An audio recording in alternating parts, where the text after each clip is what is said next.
মৌলানা হাসান বিন সিদ্দিক, মৌলানা হাসান বিন সিদ্দিক আজকে মাহফিলে অতিথি। আরে আল্লাহ, বয়ান করতেছিল যে হ্যাঁ আবার করবে, কিন্তু হাসান বিন সিদ্দিক আল্লাহ কবুল করো, মারহাবা বলেন, আল্লাহ কবুল করেন, আমিন বলেন। মৌলানাকে আপনাদের কাছে বসায় দিয়ে গেলাম। আলোচনা কিন্তু খুব চমৎকার আলোচনা, শুনেন। বিজ্ঞান এক সময় বলতে এগুলো নাড়াচাড়া করে, কিন্তু আল্লাহ বলেন নাড়াচাড়া করে না, যার যার জায়গায় শুধুমাত্র ঘুরে। এবার বিজ্ঞান ১,৫০০ বছর পরে প্রমাণ পেয়ে তারা রিপোর্ট পেশ করে বলতেছে, আবার আল্লাহ রাব্বুল আলামিন আসমানের ভিতরে যে সূর্যটা স্থাপন করেছেন, জমি এবং আসমানের ভিতরে যে চাঁদটা স্থাপন করেছেন, চাঁদের সম্পর্কে তারা রিপোর্ট দিয়েছে। আল্লাহ যেখানে চাঁদ স্থাপন করেছেন তার থেকে চুল পরিমাণ নিচের দিকেও আসে না, আবার চুল পরিমাণ উপরের দিকেও চাঁদটা ওঠে না।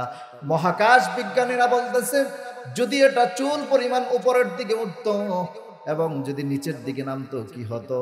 তারা রিপোর্ট পেশ করে বলতেছেন, চাঁদটা যদি চুল পরিমাণ নিচের দিকে আসতো তাহলে চাঁদের ভর এত বেশি হতো, এত বেশি হতো, সেকেন্ডের মধ্যে তাম পৃথিবীটা পানির নিচে চলে যেত।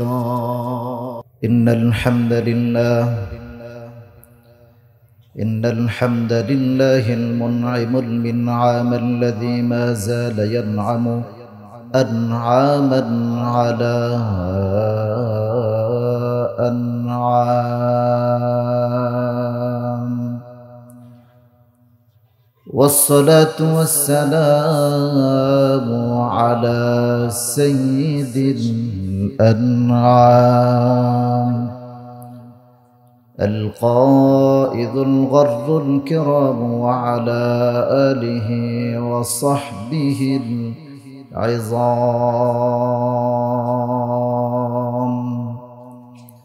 أما بعد فقد قال الله تبارك وتعالى في كلامه المجيد وفرقانه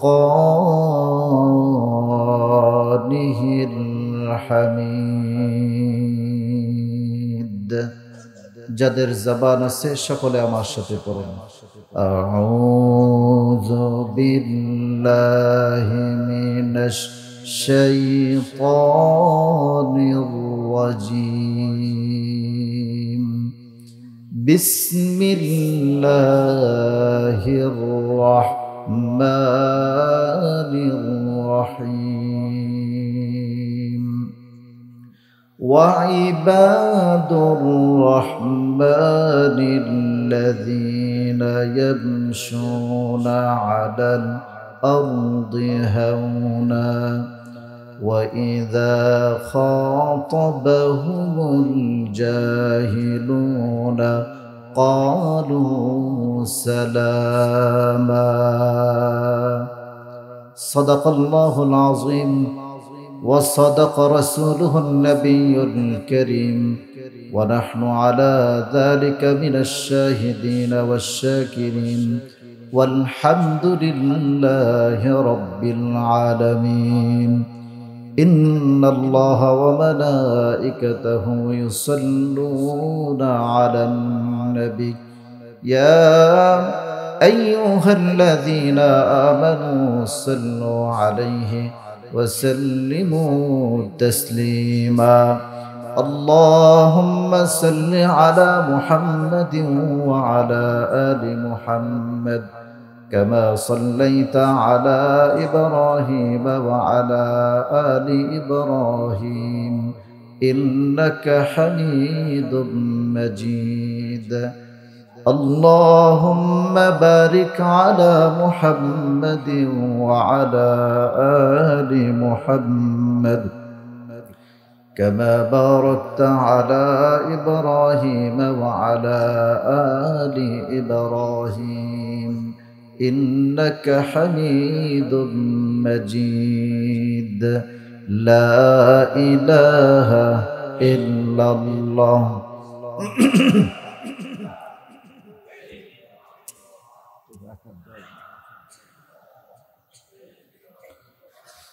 জবান ছেড়ে দিয়ে লা ইলাহা ইল্লাল্লাহ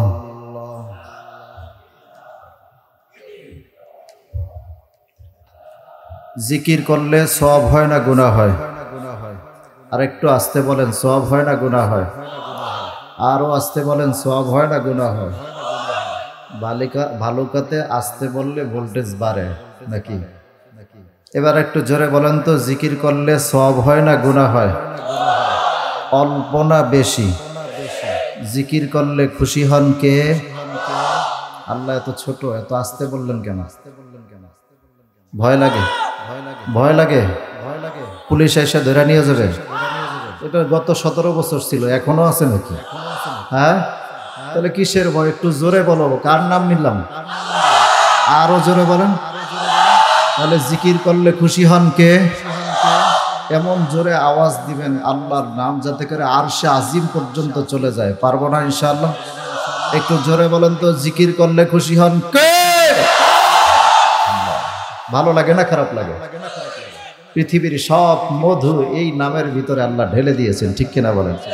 সুতরাং আল্লাহর নাম নেব, আল্লাহু আকবার বলবো, অসুবিধা আছে কোনো? কারণ আল্লাহু আকবার বললে খুশি হয় কে? আবারও আসতে বললেন, আরো জোরে বলেন। বেজার হয় কে? এখন কি শয়তানরে খুশি করবেন না বেজার করবেন? একটু মাঝে মধ্যে জোরে বলতে হবে। পারবো না ইনশাআল্লাহ? আচ্ছা, শুরুতেই একটা তাকবীর দেব যাতে করে বাইরে যারা দাঁড়ানো আছে এরা যেন আপনাদের আওয়াজের চোটে তাড়াতাড়ি চলে আসে, এমন একটা আওয়াজ দেওয়া যাবে না ইনশাআল্লাহ? যাবে তো ইনশাআল্লাহ? এবং আশেপাশে এই বাড়িঘর আছে, এই বাড়িঘরের ভিতরে অনেকে দেখবেন ল্যাপ কম্বল গায়ে দিয়ে আরামে শুনতেছে, ঠিক কিনা বলেন? এরা যেন ল্যাপ কম্বল নিয়ে এই মাঠে হাজির হয়, এমন একটা তাকবীর দেওয়া যাবে তো ইনশাআল্লাহ? সবাই পারবো তো ইনশাআল্লাহ? আজকে ভালুকার আওয়াজ দেখব, সবাই একটু গলাটা ঠিক করে নেন। আমি লিল্লাহি তাকবীর বলবো, এইভাবে করে আল্লাহু আকবার বলবেন। পারবেন না? সামনে যে আছে তার পিঠের উপর আবার বসায় দিয়েন না। রেডি তো সবাই? আজকে ভালুকার আওয়াজ টেস্ট হবে। লিল্লাহি তাকবীর। আরো আওয়াজ আছে না নাই? ওইটা নির্বাচনের জন্য রেখে দিছেন।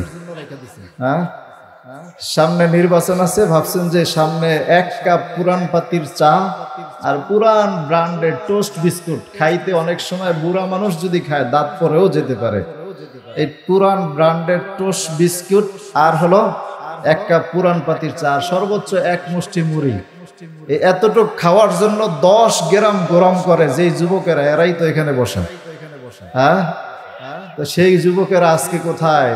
একটু পুরান পাতির চা আর টোস্ট বিস্কিট আর মুড়ির জন্য যদি 10 গ্রাম গরম করতে পারেন, আমার আল্লাহ রাব্বুল আলামিন আল্লাহকে একবার ডাকা যদি কবুল করে দেন, আপনাকে জান্নাতের কিনারে পৌঁছাতে পারে কি পারে না?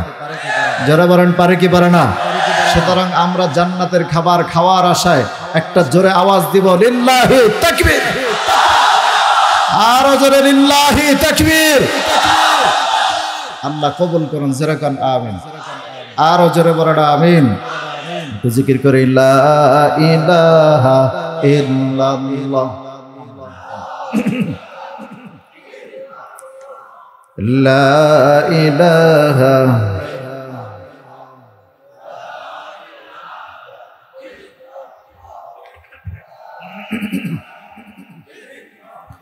লা ইলাহা ইল্লাল্লাহু মুহাম্মাদুর রাসূলুল্লাহ সাল্লাল্লাহু আলাইহি ওয়াসাল্লাম। মারকাজুদ দাওয়া তালিম উদ্দিন একাডেমির তত্ত্বাবধানে পরিচালিত হযরত জি ইলিয়াস রাহমাতুল্লাহি আলাইহি বহুমুখী দাওয়াতি মাদ্রাসা এর উদ্যোগে ইসলামী মহাসম্মেলন, আজকের এই মহতী অনুষ্ঠানকে যিনি অলংকৃত করবেন, আমাদেরকে ধন্য করবেন, দোয়া দিবেন, উজানি তরিকার বিখ্যাত পীর আল্লামা হুসাইন আহমদ সাহেব আতালাল্লাহু উমরাহু, আল্লাহ তাআলা তাকে দীর্ঘ হায়াত দান করুন সুস্থতার সাথে, সকলে বলি আমিন। মুহতামিম ও শাইখুল হাদিস খেরিহর মাদ্রাসা চাঁদপুর, হুজুরের ছায়াকে আমাদের উপরে আল্লাহ তাআলা অনেক লম্বা করে দেন, সকলে বলি আমিন। এরপরে আপনাদের আজকের মাহফিলের প্রধান মুফাসসির, প্রধান আলোচক, সুলতানুল ওয়াইজিন, মাহবুবুল উলামা, যার লকব বলতে গেলে আমি মনে করি অনেক সময় লাগবে, ঠিক কিনা বলেন? আল্লামা খালেদ সাইফুল্লাহ আইয়ুবী মহাপরিচালক মারকাজুত তারবিয়াহ বাংলাদেশ, যাকে চিনে না বিশেষ করে ময়মনসিংহ গাজীপুরের মানুষ এমন মনে হয় নাই যাকে চিনে না, ঠিক কিনা কোন কথা বলেন, ঠিক কিনা? আমি ময়মনসিংহের এই রোড দিয়ে যাওয়ার সময় যত জায়গায় মাহফিলে যাই একেবারে নেত্রকোনা কলমাকান্দা হয়ে আপনার তাহিরপুর পর্যন্ত ওদিকে গিয়েছি, কিন্তু যত জায়গায় গিয়েছি বিভিন্ন জায়গায় এই সিজনে যাতায়াতের সময় বেশিরভাগ পোস্টারই আল্লামা খালেদ সাইফুল্লাহ আইয়ুবী সাহেবের, ঠিক কিনা বলেন? আপনারা ময়মনসিংহের মানুষ ওনাকে এত বেশি মহব্বত করেন, আল্লাহ তাআলা তার মহব্বতকেও আপনাদের উপরে গালেব করে দেন, জোরে বলেন আমিন। আমার পূর্বে আলোচনা করেছেন হাফেজ মাওলানা মুফতি মুজিবুল হক মুরাদপুরি, খতিব বাইতুর রশিদ জামে মসজিদ বাউনিয়া ঢাকা। আরো আলোচনা করেছেন হাফেজ মাওলানা ইসমাইল হোসেন সিরাজি, খতিব আব্দুল আজিজ জামে মসজিদ কমপ্লেক্স পল্লবী ঢাকা। আজকের মাহফিলের সম্মানিত প্রধান অতিথি আমার ওস্তাদ শাইখু শুয়ুখিল হাদিস, আমি মনে করি অনেক শাইখুল হাদিসের ওস্তাদ হযরত মাওলানা আব্দুল আজিজ আব্দুল মজিদ হাফিজাহুল্লাহ, প্রতিষ্ঠাতা পরিচালক দারুল উলুম হুসাইনিয়া ভালুকা মাদ্রাসা, নাজেম হযরতজি ইলিয়াস রহমতুল্লাহ আলাইহি বহুমুখী মাদ্রাসা, সকলকে কৃতজ্ঞতা জ্ঞাপন করে এবং আপনাদের সকলকে ধন্যবাদ জানিয়ে আজকের আমার আলোচনা শুরু করছি। আল্লাহ তাআলা আমাদের সবাইকে বলা এবং শোনার কথাগুলোকে আল্লাহ যেন আমলের জন্য কবুল করেন, সকলে বলি আমিন। আরো জোরে বলেন আমিন। আমি আপনাদের খিদমতে পবিত্র কুরআনুল কারীমের সূরাতুল ফুরকান এর 63 নম্বর আয়াতে কারিমা তেলাওয়াত করেছি। যতটুকু সম্ভব এই আয়াতকে আবর্তন করে কিছু কথা বলার চেষ্টা করব। আল্লাহ তাআলা যেন আমাদের সকলকে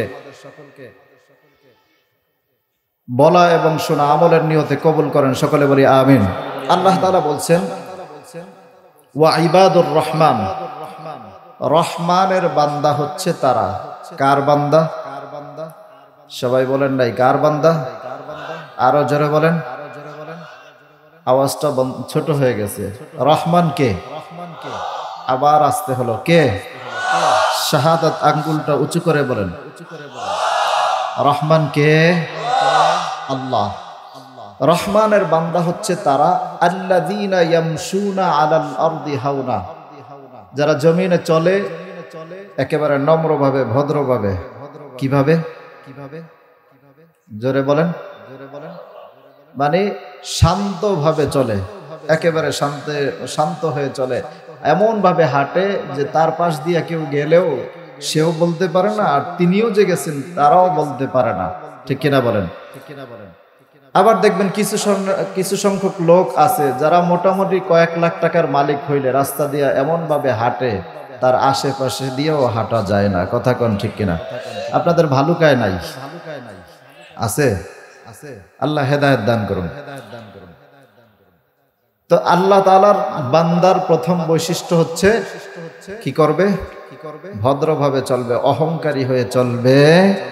অহংকার করতে পারে একজন, তিনি কে?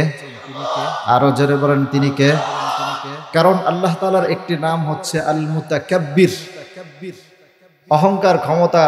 অহংকার করার ক্ষমতা একমাত্র আল্লাহ তাআলা নিজেই রাখেন। পৃথিবীর কেউ অহংকার করতে পারে না। তো আমরা আজকে এই একটা পয়েন্টের উপরেই কথা বলবো ইনশাআল্লাহ। আমি আপনাদের খেদমতে কোরআনুল কারীম থেকে এই আয়াতটুকু তেলাওয়াত করেছি। আল্লাহ তাআলা যে কোরআন নাজিল করেছেন, এই কোরআন কি ছোট না বড়? একটু গভীরভাবে কথাগুলো শুনবেন। ছোট না বড়? অল্প ছোট না অনেক? অল্প বড় না অনেক বড়? কেমন বড়? যেই বড়ত্বের কোনো সীমানা বা এরিয়া নাই, কি নাই? যেই বড়ত্বের কোনো নির্দিষ্ট সীমানা বা এরিয়া নাই, এমন বড় হচ্ছে আল কোরআন। সুবহানাল্লাহ কইতেন না? তাহলে কোরআন হচ্ছে এমন বড় যেই বড়ত্বের কোনো সীমানা বা এরিয়া নাই। এইরকম বড় আল্লাহ বলছেন চারটা। কয়টা? একটু এদিকে অ্যাটেনশন প্লিজ। কয়টা? আরো জোরে বলেন। মনে করবেন এখন ক্লাসে আছেন, পড়া মুখস্থ করতেছেন, সুতরাং আমি যদি জিজ্ঞাসা করি বলবেন, তাহলে জেহেনে ঢুকবে, মনে থাকবে তো ইনশাআল্লাহ। কয়টা জিনিস বড়? এজন্য কোরআনে আল্লাহ তাআলা 4টা জিনিসকে বড় বলেছেন, যেই বড়ত্বের কোনো নির্দিষ্ট সীমানা বা এরিয়া নাই।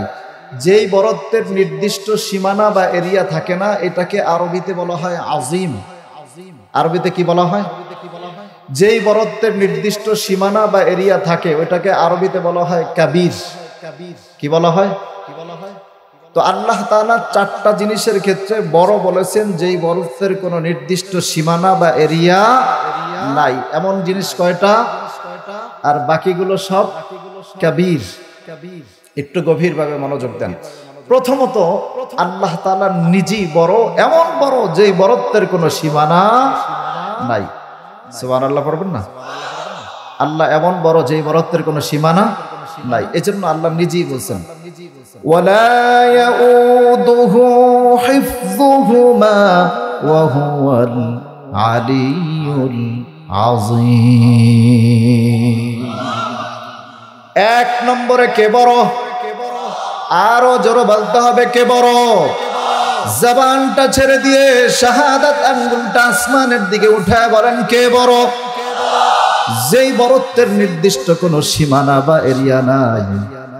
এজন্য আল্লাহ প্রথমে নিজের নামের জন্য নিজের নামের সাথে আল্লাহ বলেছেন, আমি আল্লাহ আজিম। তার মানে এত বড়, এত বড়, আমার বড়ত্বের কোনো নির্দিষ্ট সীমানা বা এরিয়া পৃথিবীর কোনো মানুষ কোনোদিন করতে পারবে না। তাহলে 1 নম্বরে বড় কে? আল্লাহ। 2 নম্বরে আল্লাহ তাআলার আরশ বড়। কি বড়? কথা বলে না, কি বড়? আরশ বড়। আমার বানানো কথা নয়।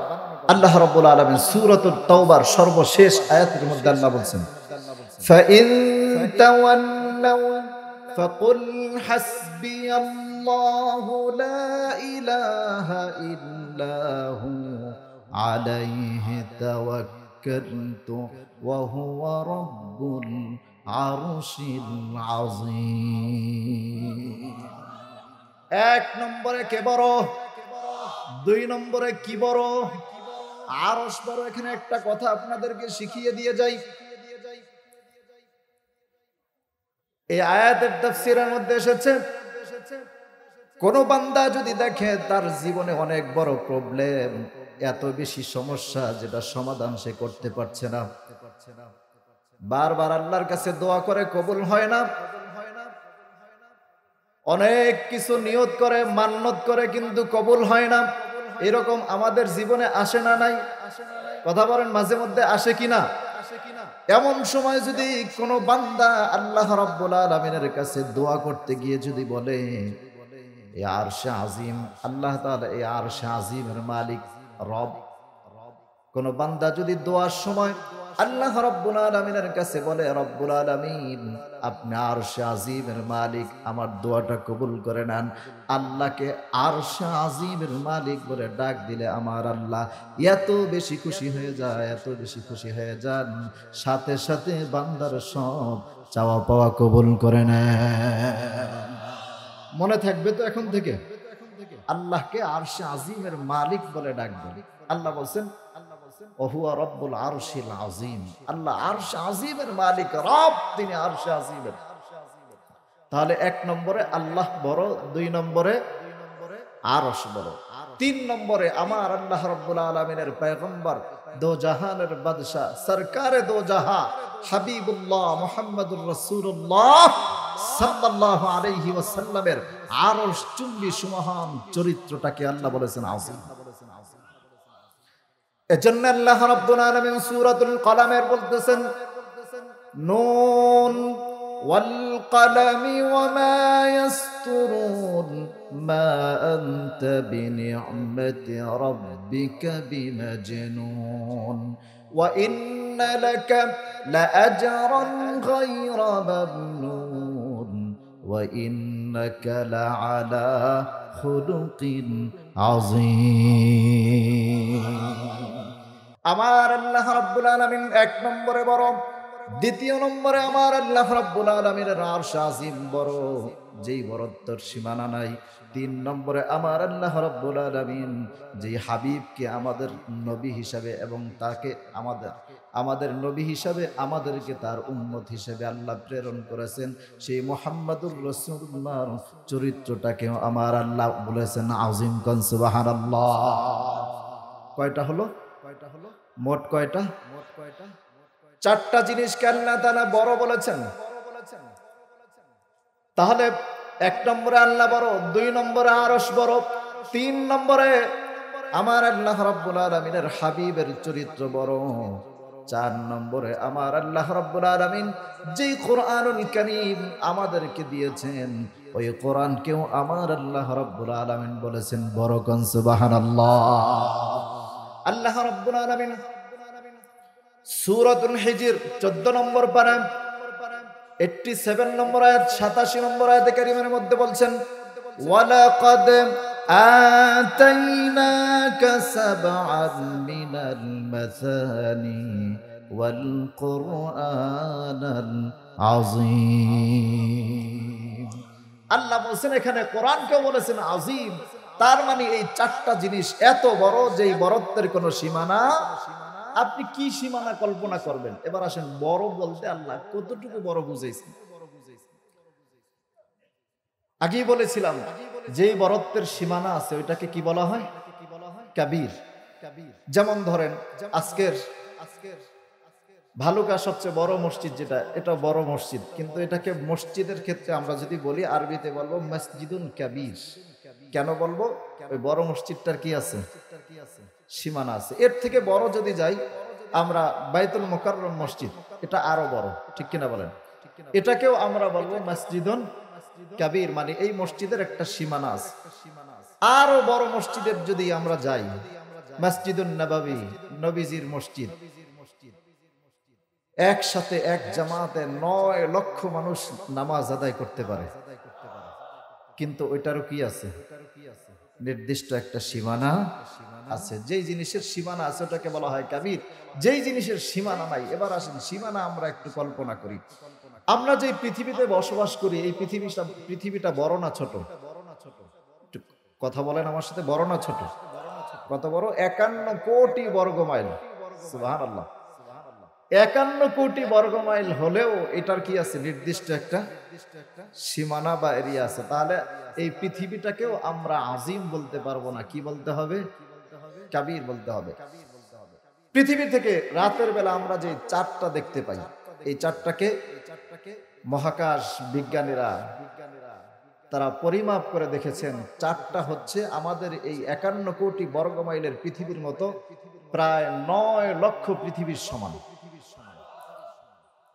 9 লক্ষ পৃথিবীর চেয়েও রাতের বেলার চাঁদটা বড়। এই চাঁদটাকেও আল্লাহ তাআলা আযীম বলেন নাই? বলেছেন? কথা বলেন, বলেছেন? বলেন নাই। দেখেন আল্লাহ তাআলা চাঁদ এবং সূর্য, দুনিয়াতে দিনের বেলা আমরা দেখি সূর্য, রাতের বেলা যে চন্দ্রটা 9 লক্ষ গুণ বড়, সূর্যটা দিনের বেলা তার থেকেও বড় রূপ ধারণ করে আমাদের সামনে হাজির হয়, আমাদেরকে আলো দেয়।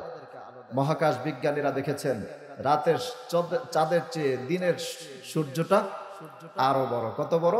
51 কোটি বর্গ মাইলের এই পৃথিবীর মতো প্রায় 13 লক্ষ পৃথিবী হলো দিনের সূর্যের সমান। 13 লক্ষ পৃথিবী হওয়ার পরেও এই সূর্যের নির্দিষ্ট একটা কি আছে? কি আছে? নির্দিষ্ট একটা সীমানা আছে। এজন্য ওই সূর্যটাকেও আযীম বলা যাবে না, কাবীর বলতে হবে। আবার দেখেন আল্লাহ তাআলার সৃষ্টি কত নিখুঁত। আল্লাহ তাআলা প্রত্যেকটাকে যার যার জায়গায় যেদিন পৃথিবী বানিয়েছেন সাথে সাথে আল্লাহ তাআলা মহা বিস্ফোরণের মাধ্যমে, যেটাকে বিজ্ঞান বলে বিগ ব্যাং থিওরি,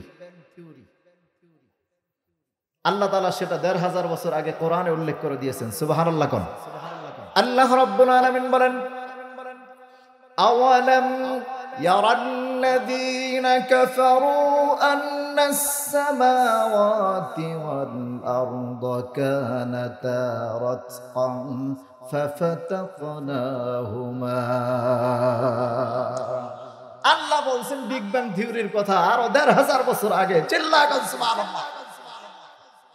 সেদিন আল্লাহ রাব্বুল আলামিন গোটা বিশ্ব জগৎটাকে যার যার জায়গায় সেট করে দিয়েছেন। যার যার জায়গায় আল্লাহ রাব্বুল আলামিন প্রতিস্থাপন করে দিয়েছেন, স্থাপন করে দিয়েছেন। যেখানে স্থাপন করেছেন, সূর্যকে বলেছেন তুমি অমুক জায়গায় থাকবে, এখান থেকে তুমি ঘুরতে থাকবে, কারণ প্রত্যেকটা জিনিস যার যার জায়গায় সাঁতার কাটে। সুবহানাল্লাহ। সেটাও একসময় বিজ্ঞান বিশ্বাস করতো না, কিন্তু আল্লাহ কোরআনে ১৫০০ বছর আগে কোট করে দিয়েছেন। কোন সুবহানাল্লাহ।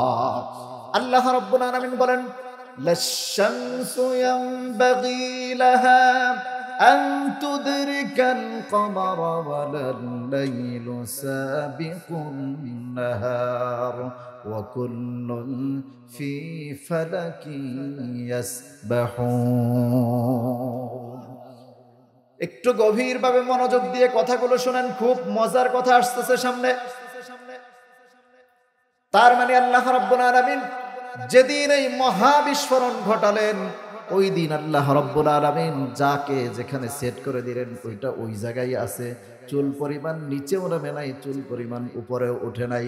আওয়াজ দিয়ে বলেন সুবহানাল্লাহ।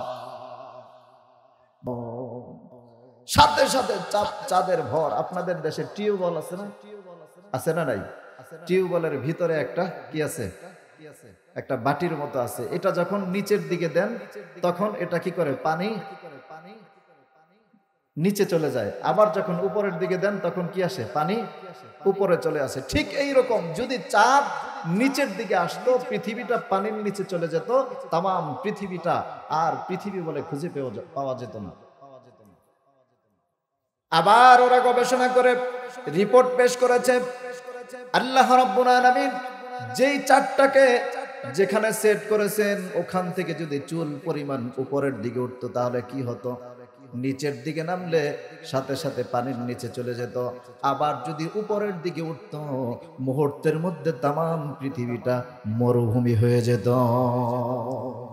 নারায়ে তাকবীর, লিল্লাহি তাকবীর। হলো না? এই আওয়াজে সুলতানুল ওয়াইজিনের শান হয়। আর জোরে লিল্লাহি তাকবীর। প্রধান মেহমানের আগমন। নারায়ে তাকবীর, লিল্লাহি তাকবীর। প্রধান মেহমানের আগমন। আর জোরে প্রধান মেহমানের আগমন। নারায়ে তাকবীর। এলাকাবাসীর পক্ষ থেকে, এলাকাবাসীর পক্ষ থেকে, মাহফিল কমিটির পক্ষ থেকে নারায়ে তাকবীর। আল্লাহু আকবার। আর জিল্লা আল্লাহু আকবার। আল্লাহু আকবার।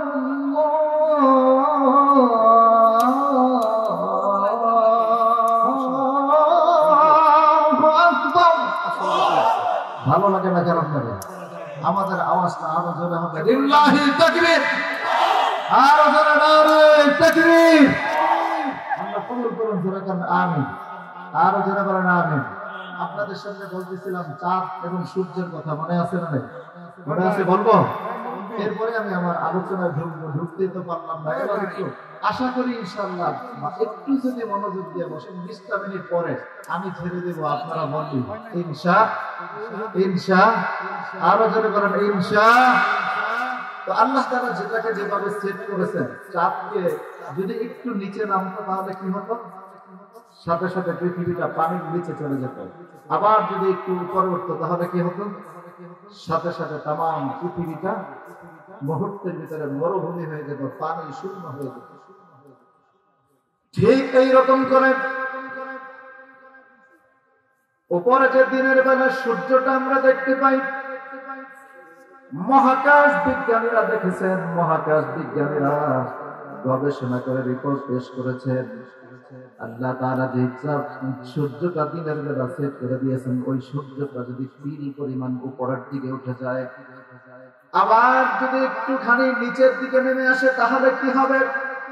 ওরা রিপোর্ট পেশ করে বলতেছেন, আল্লাহ তাআলার এই সূর্যটা যদি একটু পরিমাণ নিচের দিকে নেমে যায়, সূর্যের তাপটা এত বেশি প্রখর হবে, এত বেশি প্রখর হবে, তামাম পৃথিবীটা মুহূর্তের মধ্যে একেবারে জ্বলে পুড়ে ছারখার হয়ে যাবে। আবার যদি বিন্দু পরিমাণ উপরের দিকে উঠে যায়,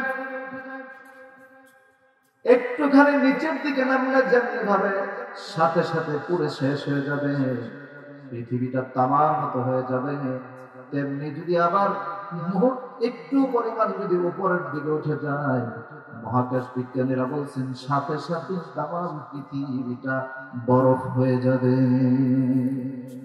চিন্তা করছে, অথচ আল্লাহ কত কোটি কোটি বছর আগে আল্লাহ তাআলা এটা সেট করে রেখেছেন। আজও পর্যন্ত এটা তিল পরিমাণ নিচেও নামা নাই, উপরের দিকেও ওঠে নাই। আমি বলতেছিলাম সেই বিশাল বড় সূর্যটা যেটা পৃথিবী থেকে 13 লক্ষ গুণ বড়, ওইটাকেও আল্লাহ বড় বলেন নাই, বলছেন কথা বলেন, বলছেন। শুধু এতটুকু নয়, সূর্যের পরে এই পৃথিবীর ভিতরে আরো অনেক আসমানে অনেকগুলো গ্রহ নক্ষত্র রয়েছে, সৌরজগতের ভিতরে অনেকগুলো নক্ষত্র রয়েছে, মঙ্গল, বুধ, বৃহস্পতি, এরপরে ইউরেনাস, নেপচুন, প্লুটো, এরকম করে যেই গ্রহগুলো রয়েছে, মহাকাশ বিজ্ঞানীরা বলছেন এই সবগুলোকে নিয়ে সৌরজগতের বাইরে পৃথিবীর আসমানের উপরে সবচেয়ে কাছের যে তারকাটা রয়েছে, ওই তারকাটার নাম হলো প্রক্সিমা সেন্ট্রাই। তারপরে আরো একটা তারকা রয়েছে, গভীরভাবে মনোযোগ দিয়ে কথাগুলো শুনেন। এরপরে আরো একটা তারকা রয়েছে, ওই তারকাটার নাম হলো আলফা সেন্ট্রাই। তার থেকেও আরো একটা তারকা রয়েছে, ওটার নাম হলো বেটেলজুইস।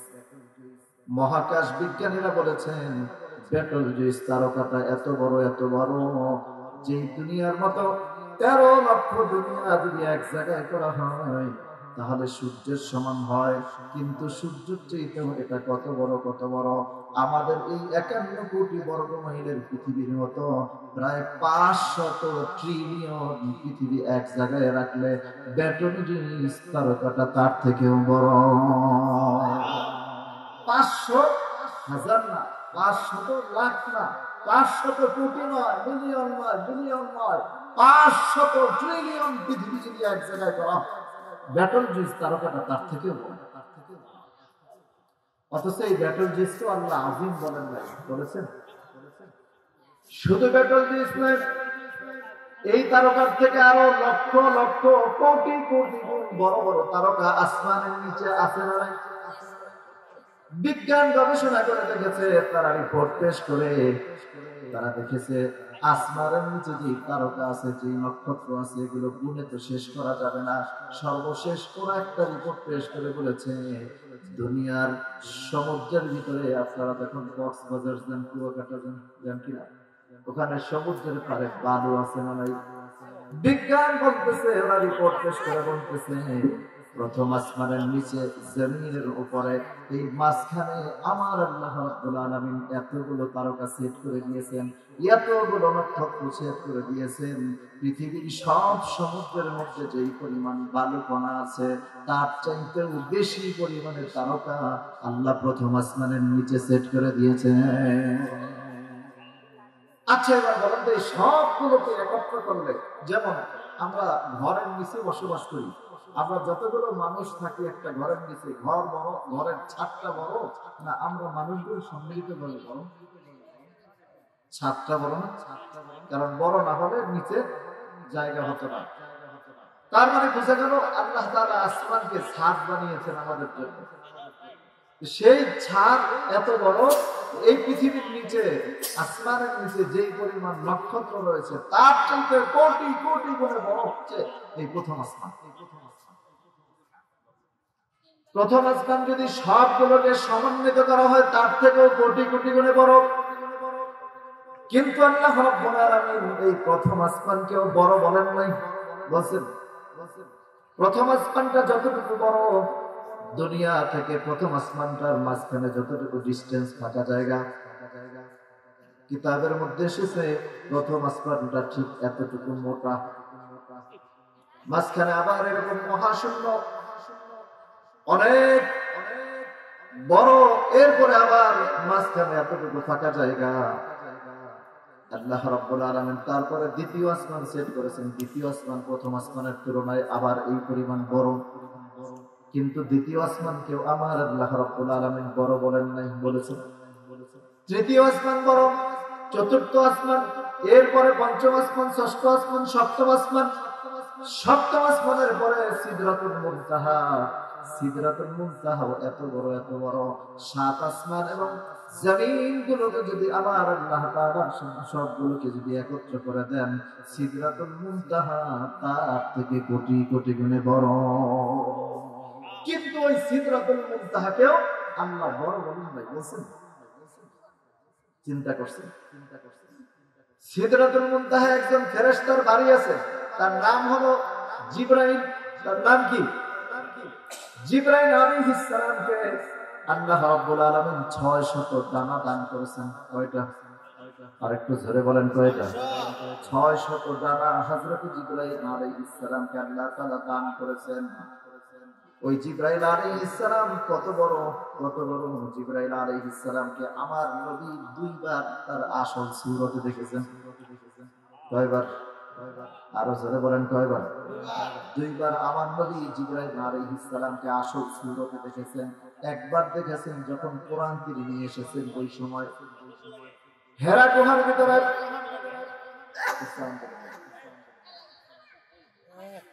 জাবালে নূরের মধ্যে আমার নবী 1000 বছর আগে বসে আছেন। জিবরাইল আসলেন, কোরআন নিয়ে আসলেন। হযরত জিবরাইল আলাইহিস সালাম যখন এসে বললেন ইকরা, নবীজি বললেন পড়ব, তবে তার আগে একটা শর্ত আছে। তুমি যে জিবরাইল আল্লাহর পক্ষ থেকে আসছে, তার প্রমাণ কি? জিবরাইল বলেন, ইয়া রাসূলুল্লাহ, আপনি কি প্রমাণ দেখতে চান? নবীজি বললেন, আমি তোমাকে তোমার আসল সূরতে দেখতে চাই। হযরত জিবরাইল আলাইহিস সালাম বাইরে এসে আসল সূরত ধরলেন। নবীজি বলেন, আমি তাকায় দেখলাম, মনে হয় যেন তামাম পৃথিবীটা জিবরাইলের একটা ডানার ভিতরে চলে আসছে। তার ডানা কয়টা? 600। আবু দাউদ এসেছে ওয়ালাহু সিত্তুমিয়াতু জানাহ। এই 600 ডানাওয়ালা জিবরাইল প্রথমবার তাকে নবীজি দেখলেন হেরা গুহার সামনে। দ্বিতীয়বার আমার নবীজি দেখলেন যখন সিদরাতুল মুনতাহায় মেরাজের রাতে গেলেন। আল্লাহ তাআলা বলেন, ওয়ালাকাদ রাআহু নাজলাতান উখরা ইনদা সিদরাতিল মুনতাহা। আল্লাহ বলেন, ওয়ালাকাদ রাআহু নাজলাতান উখরা, দ্বিতীয়বার তাকে আবার যখন দেখলেন ইনদা সিদরাতিল মুনতাহা, সিদরাতুল মুনতাহার কাছে। নবীজি বলেন, আমি দেখলাম জিবরাইল এত বড়, মনে হয় যেন 7 আসমান 7 জমিন সবগুলো জিবরাইলের ডানার এক কর্নারে পড়ে আছে। আরো চিল্লায় বলেন আল্লাহু আকবার। চিন্তা করছেন? তাহলে ওই জিবরাইল কত বড়? জিবরাইলকে একদিন আমার নবীজি বলছেন কত উপরে। নবীজি একদিন জিজ্ঞাসা করলেন, জিবরাইল, তুমি যে এখানে আসছো, এখান থেকে জমিন কতটা দূরত্ব? এই যে এত দূর লম্বা পথ, তোমার আল্লাহ তাআলার পক্ষ থেকে ওহী নিয়ে যেতে কতক্ষণ লাগে? জিবরাইল বললেন, হুজুর, আমার শুধু ডানাটা একবার নাড়া দিন। সুবহানাল্লাহ বলবেন না? কি করে? ডানাটা একবার শুধু নাড়া দিলে সাথে সাথে আমি মদিনাতুত তাইয়্যিবায় আপনার কাছে চলে যাব। তার মানে একবার নাড়া দিতে কি অনেক সময় লাগে? 1 সেকেন্ডও লাগে না। যেমন আমরা যে আমাদের নষ্ট খাবারের ভিতরে মাছি আসে না নাই, এই মাছি সম্পর্কে বিজ্ঞানীরা গবেষণা করে দেখছেন, একটা মাছি 1 সেকেন্ডে তার ডানাটাকে 12,000 বার নাড়াচাড়া করে। কতবার? 1 সেকেন্ডে কয়বার? তার মানে একবারকে 1 সেকেন্ডের 12,000 ভাগ করলে যতটুকু সময়, এতটুকু সময় লাগে তার একটা ডানা নাড়তে। জিবরাইল বলেন, ইয়া রাসূলুল্লাহ, আমি আমার ডানা, দুইটা ডানা যখন একবার শুধু নাড়া দেই কতক্ষণ লাগে? বেশি সময় লাগে? আপনার চোখের পলকের থেকে অল্প সময়ের ভিতরে আমি নাড়া দিই, সাথে সাথে জমিনের মধ্যে চলে যায়। আচ্ছা, এবার বলেন তো, জিবরাইল আলাইহিস সালাম সিদরাতুল মুনতাহার উপর উঠতে পারবে? কথা বলে না, পারবে? তো হযরত জিবরাইল যদি সিদরাতুল মুনতাহা থেকে জমিন পর্যন্ত আসতে একবার শুধু দুইটা ডানা নাড়া দেন, তাহলে চলে আসেন, তাহলে তার 600 ডানা ব্যবহার করার জায়গা। কথা কয় না? আল্লাহু আকবার বলেন, আর জোরে বলেন। আওয়াজটা পছন্দ হলো না, চিল্লায় আল্লাহু আকবার। তো নবীজিও জিজ্ঞাসা করলেন, জিবরাইল তুমি তোমার এই 600 দানা তাহলে ব্যবহার করলা কবে? কোনদিন ব্যবহার করা লাগছে? তুমি তো 2টা ডানা ব্যবহার করলি, তাড়াতাড়ি চলে যাও, এক মুহূর্তের ভিতরে, এক ন্যানো সেকেন্ডের মধ্যে তুমি চলে যাও, তাহলে তোমার কতক্ষণ সময় লাগে? তুমি সবগুলো দানা কি তাহলে কোনদিন ব্যবহার করেছো? জিবরাইল বলেন, ইয়া রাসূলুল্লাহ আমি আমার জীবনে 4 বার সবগুলো দানা ব্যবহার করেছি। আরো জোরে করো, কয়বার? আরো জোরে বলেন। 4 বার ব্যবহার করছি। বলবো? হ্যাঁ, কোন 4 বার করেছেন? একবার, প্রথমবার। 2 বার হযরত ইব্রাহিম আলাইহিস সালামের সময়। হযরত ইব্রাহিম আলাইহিস সালাম তিনি যখন নমরুদের বিরুদ্ধে দ্বীনের কথা প্রচার করা শুরু করলেন, দ্বীনের কথা বলতে লাগলেন, নমরুদ শত্রু হয়ে ইব্রাহিম আলাইহিস সালামকে আগুনে ফেলতে চাইলেন। ঘটনা সব জানা, আমি মূল কথাগুলো বলছি। হযরত ইব্রাহিম আলাইহিস সালামকে আগুনের মধ্যে ফেলে দিবেন, অগ্নিকুণ্ড জ্বালানো হয়ে গেল, আগুন জ্বালানো শুরু করলো। ইব্রাহিম আলাইহিস সালামকে আমরা বলি চরক গাছ, আরবিতে বলা হয় মিনজানিক, এটার মধ্যে বেঁধে ইব্রাহিম আলাইহিস সালামকে রেখে দিয়েছে। এরপরে টান দিয়ে ফেলে দিলে। হযরত ইব্রাহিম আলাইহিস সালামকে ফালানোর জন্য তার গায়ের ভিতরে প্রায় 8 মণ শিকল দিয়ে বাঁধছে। কত মণ? 8 মণ শিকল দিয়ে বাঁধছে, যাতে করে দৌড় দিয়ে পালাতে না পারে। হযরত ইব্রাহিম আলাইহিস সালামকে ফালানোর জন্য চরক গাছ ধরে টানাটানি করতেছে। নমরুদ কোনোভাবে টানতে পারতেছে না। ইব্রাহিম আলাইহিস সালামকে ফালাইতে না পেরা বাবেল শহরের সবাই মিলে চেষ্টা করতেছে ফালানোর, কিন্তু কোনো কাজ হচ্ছে না। এবার চিন্তা করতেছে কি করা যায়, কি করা যায়। হঠাৎ করে এক বুড়া দরবেশ আইসা হাজির হয়ে গেছে, অনেক বড় দাড়ি, একেবারে বড় জুব্বা পইরা নমরুদের সামনে আসছে।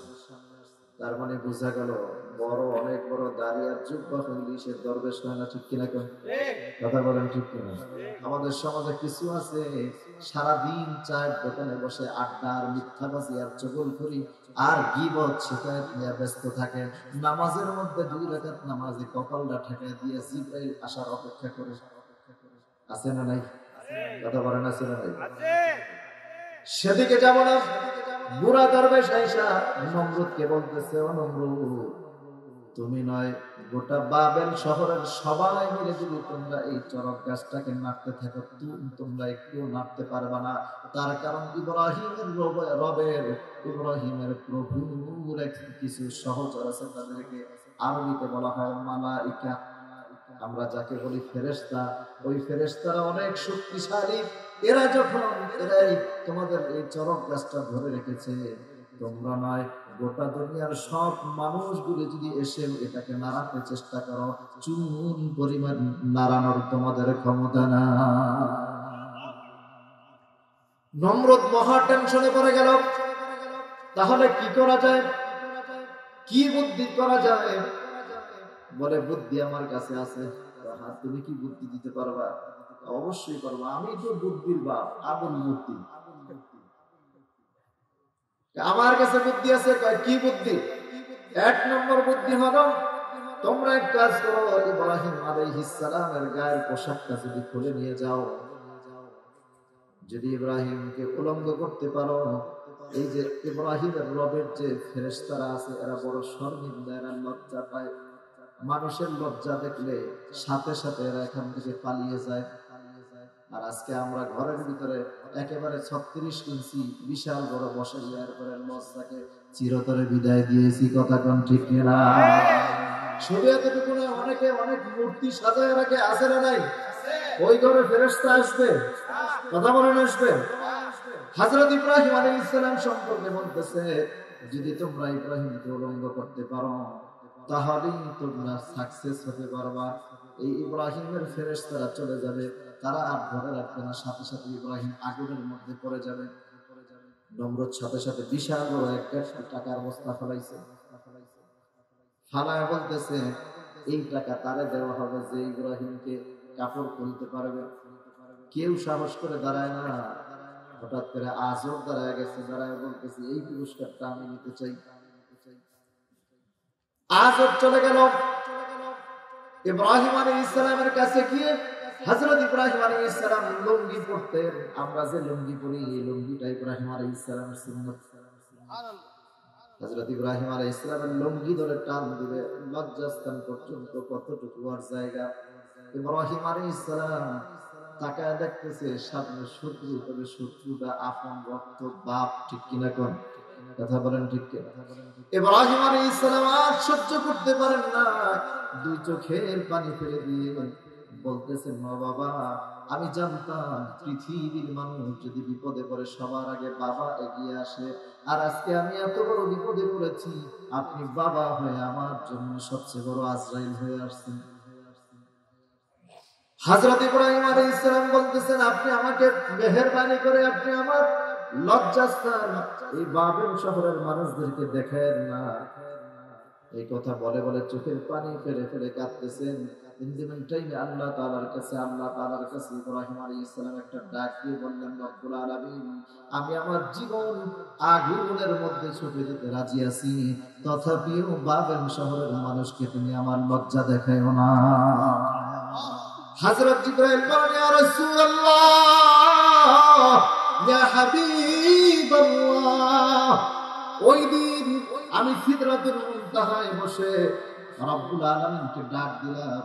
আমি একা নয়, আমি সহ সমস্ত ফেরেশতারা আসমান থেকে ডাক দিয়ে বলে রব্বুল আলামিন, আমরা এই ইব্রাহিম আলাইহিস সালামকে উলঙ্গ অবস্থায় দেখতে পারবো না, তাড়াতাড়ি করে ইব্রাহিমকে তুমি উলঙ্গ না রাখার ব্যবস্থা করো।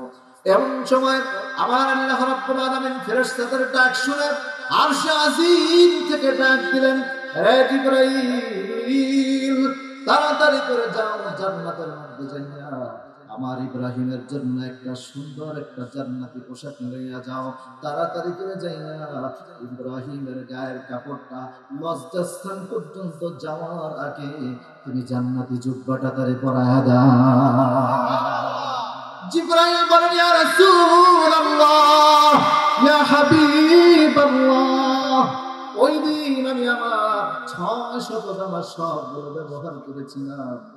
সবগুলো ব্যবহার করে আমি একবার জান্নাতের মধ্যে চলে গেলাম, জান্নাত থেকে জুব্বা নিলাম, জান্নাত থেকে জুব্বা নিয়ে বাবেল শহরে আইসা ইব্রাহিমের নাভি থেকে লজ্জাস্থান পর্যন্ত মাত্র 4 আঙ্গুল জায়গা, এতটুকু নিচে কাপড় আসার আগে আমি জিবরাইল ইব্রাহিমের গায়ে কাপড় পরায়া দিলাম। আল্লাহু আকবার,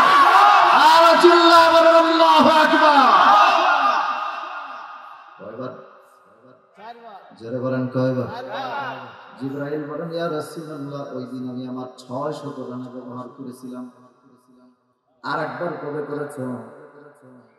জিবরাইল বলেন ইয়া রাসূলুল্লাহ, ইয়া হাবিবাল্লাহ, ইব্রাহিম আলাইহিস সালামকে আল্লাহ তাআলা 3 জন বিবি দিবেন। কয়জন? জোরে বলেন কয়জন? আমরা অনেক জানি 2 জন। একজনের নাম হাজারা, আর একজনের নাম সারা, আর একজনের নাম ছিল কুতায়রা। মনে থাকবে? কয়জন স্ত্রী? আমরা জানতাম কয়জন?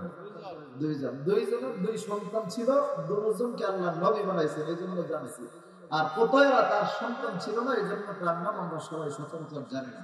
কয়জন স্ত্রী ছিল? হাজারা, সারা, কুতায়রা, যাকে আমরা সায়রা বলি। হযরত ইব্রাহিম আলাইহিস সালামকে আল্লাহ তাআলা যখন 80 বছর বয়সে আল্লাহ তাআলা সন্তান দিলেন ইসমাঈল আলাইহিস সালাম। আপনারা সবাই ঘটনা জানেন। ইব্রাহিম আলাইহিস সালাম সন্তানকে ভালোবাসা শুরু করলেন, আল্লাহ তারে পাঠিয়ে দিলেন মক্কায়। আবার আস্তে আস্তে সন্তানের জন্য মহব্বত তৈরি হতে হতে 10 বছর, কেউ বলেছেন 13 বছর, এই বয়সে একটু কিশোর বয়স যখন হচ্ছিল, এমন টাইমে আল্লাহ তাআলা দেখলেন ইব্রাহিম এখন সারাদিন সন্তানের পথের দিকে তাকায় থাকে। কোন কাফেলা আসলে জিজ্ঞাসা করে আমার সন্তানটা কেমন, একটু বড়। এইভাবে করতে করতে আল্লাহ দেখলেন যে ইব্রাহিম এখন বেশি বেশি রাস্তার ধারে বসে আছে আমার তার সন্তানের খবর নেওয়ার জন্য। এমন টাইমে আল্লাহ স্বপ্নে দেখায় দিলেন আমার পূর্বের সুলতানুল ওয়াইজিন বললেন, আল্লাহ স্বপ্নে দেখা দিলেন ইব্রাহিম আলাইহিস সালামকে, যাও তোমার সন্তানটাকে এবার জবাই করে শেষ করে দাও। হযরত ইব্রাহিম আলাইহিস সালাম রওনা করলেন সিরিয়া থেকে, আসতেছেন মক্কার দিকে। আসতে আসতে মক্কার কাছাকাছি যে রাস্তাটা দিয়ে এসেছেন ওই রাস্তাটার নাম হলো ইব্রাহিম খলিল রোড। সুবহানাল্লাহ। কত হাজার বছর আগে ইব্রাহিম আলাইহিস সালাম এই রাস্তা দিয়ে আসছেন। আল্লাহ তাআলা তার এই রাস্তাটাকেও কবুল করে তার নামে রাস্তা বানায় দিলেন। ইব্রাহিম খলিল রোড দিয়ে যখন ইব্রাহিম আলাইহিস সালাম আসতেছেন, সন্তান তো 10 বছর অথবা 12-13 বছর, 13 বছর। এমন টাইম ইব্রাহিম আলাইহিস সালাম ঘোড়ার পিঠে সওয়ার হয়ে আসতেছেন। ইসমাঈল এই 10 থেকে 13 বছরের মধ্যে কোনোদিন তার বাবাকে দেখে নাই। আচ্ছা বলেন তো, যে সন্তানকে রেখে গেছে দুধের বাচ্চা, ওই বাচ্চাটা 13 বছর বয়সে এসে তার বাবাকে কি চিনার কথা? কথা বলেন, চিনার কথা? সন্তান সকালবেলা রাস্তায় দাঁড়ায় আছে, বাবা কখন আসবে, অথচ বাবা আগে আসার কোন সংবাদ দেয় নাই। সুলতানুল ওয়াইজিন কথা বলেছিলেন যে বাপ যেমন সন্তান তেমন, ঠিক কিনা? কেন? বাপ নবী, সন্তান নবী। আমার আল্লাহ দুইজনকে পয়গম্বর হিসাবে কবুল করেছিলেন। ভাইরা আমার, বন্ধুরা আমার, ইসমাঈল আলাইহিস সালাম সকালবেলা মিসফারা ইব্রাহিম খলিল রোডের মাথায় এসে দাঁড়াচ্ছে। ইব্রাহিম আলাইহিস সালাম যখন একেবারে কাছাকাছি চলে আসছেন, নিজেও সন্তানটাকে দেখেন নাই, চিনেন না।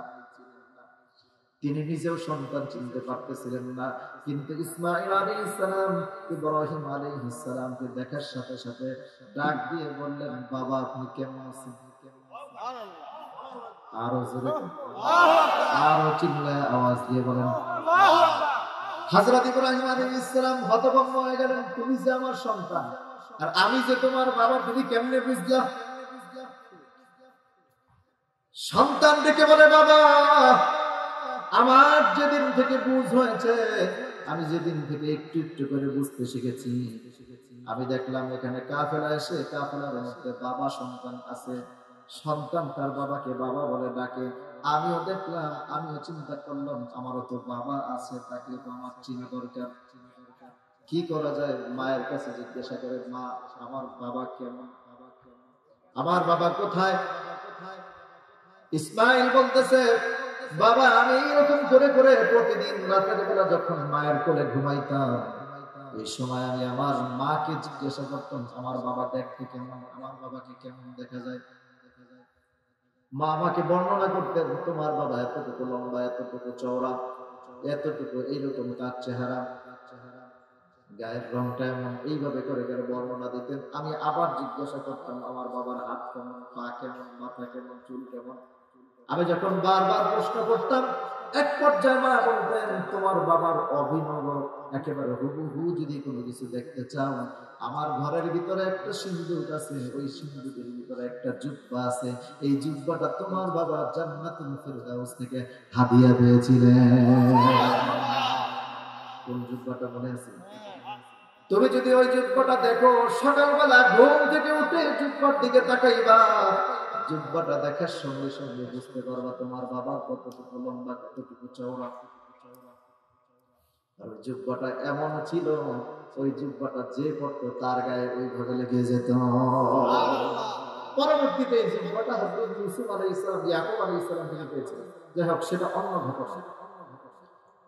হযরত ইসমাঈল আলাইহিস সালাম বলেন, বাবা সকালবেলা ঘুম থেকে উঠে আমি আমার বাবাকে দেখার জন্য, আপনাকে অনুমান করার জন্য সিন্দুকটা খুলতাম, জুব্বাটার দিকে তাকায় থাকতাম, আর নাকের কাছে নিতাম, মুখের কাছে নিয়ে আমি চুমু দিতাম। বাবা আমি আপনার জুব্বাটা যখন চুমু দিতাম, ওই জুব্বার ভিতরে আপনার গায়ের ঘ্রাণ আসতো। ঘ্রাণ এসে এসে আমার ঘ্রাণটা এত বেশি মুখস্থ হয়ে গেছে, আজকে সকালবেলা ঘুম থেকে উঠার পরে জুব্বার কাছে যাওয়া লাগে নাই, বাতাসে দেখতেছি এই দিক থেকে আপনার সেই গায়ের ঘেরানটা আসতেছে। আমি দেখলাম যখন আপনি এই ঘোড়ার পিঠে সওয়ার হয়ে সামনের দিকে আগাচ্ছেন, আপনি যতটা কাছাকাছি আসতেছেন সাথে সাথে আমার নাকের ভিতরে ঘ্রাণটা তত বেশি তীব্র হচ্ছে। আপনি যখন আমার কাছেই চলে আসলেন, এখন আমি আর ঘ্রাণ এত বেশি পাচ্ছি, আমার কাছে জুব্বার চাইতে আপনার গায়ের ঘ্রাণটা আরো বেশি প্রখর মনে হয়। ও বাবা, আমি নিশ্চিত হয়ে গেলাম এটাই আপনি আমার বাবা। ইব্রাহিম আলাইহিস সালাম নেমে গেলেন। বলেন তো, যেই সন্তান এতগুলো কথা বলতে পারলো, ওই সন্তান কি বাবা জবাই করতে পারে? কথা বলেন, পারে? কিন্তু আল্লাহ রাব্বুল আলামিন বলেন, ইব্রাহিম তুমি তোমার সন্তানকে জবাই করে দাও। ইব্রাহিম আলাইহিস সালাম এবার রওনা করলেন সেই মিনায়। যারা গেছেন তারা দেখেছেন পাহাড়ের উপরে একটা জায়গার ভিতরে উঠাইলেন। উঠানোর পরে হযরত ইব্রাহিম আলাইহিস সালাম যখন ইসমাঈলকে জবাই করবেন, ওই জায়গাটার নাম হলো মসজিদুল কাবাস, দুম্বার মসজিদ। হযরত ইব্রাহিম আলাইহিস সালাম এই জায়গায় নিয়ে ইসমাঈল আলাইহিস সালামকে জবাই করা শুরু করতেছেন। জবাই হয় না। এক পর্যায়ে জবাই করতে করতে ইব্রাহিম আলাইহিস সালাম যখন লাস্ট বার যখন জবাই করার জন্য একেবারে প্রস্তুতি নিয়ে নিলেন, এখন আর থামবেন না যতক্ষণ পর্যন্ত জবাই না হয়। এমন টাইমে ইব্রাহিম আলাইহিস সালাম, আমাদের দেশে বলে একেবারে পুরা শক্ত হয়ে বসে, বরিশালের ভাষায় বলে কাঁচা মেরে, মানে এমন ভাবে আর জবাই না হওয়া পর্যন্ত ছাড়বে না। ইব্রাহিম আলাইহিস সালাম যখন লাস্ট বার ছুরি নিচের দিকে নামাচ্ছেন, জিবরাইল বলেন, ইয়া রাসূলুল্লাহ, ইয়া হাবিবাল্লাহ, ওই দিন আমরাও হতভম্ব হয়ে গেলাম, দেখলাম এখন ইসমাঈল তো জবাই হয়ে যাবে। আমরা তখন ছিলাম, আমি ছিলাম সিদরাতুল মুনতাহায়, আমি সহ সমস্ত ফেরেশতারা আল্লাহর কাছে ডাক দিয়ে বললাম, রব্বুল আলামিন তোমার ইসমাঈলকে তুমি জবাই হতে দিও না, রব্বুল আলামিন তুমি তোমার ইসমাঈলকে জবাই হতে দিও না। এই কথা বলে বলে আমরা সবাই যখন দোয়া করতে লাগলাম, আমার আল্লাহ রাব্বুল আলামিন ফাআরসালাল্লাহু কাবশান মিনাল জান্নাহ, আমার আল্লাহ তাআলা বলেন, সাথে সাথে জিবরাইলকে ডাক দিয়ে বললেন, রে জিবরাইল রে, তাড়াতাড়ি করে তুমি চলে যাও, সিদরাতুল মুনতাহা থেকে তুমি জান্নাতের মধ্যে চলে যাও। জান্নাত থেকে একটা দুম্বা লইয়া মিনার সেই মসজিদুল কাবাসের জায়গায় চলে যাও।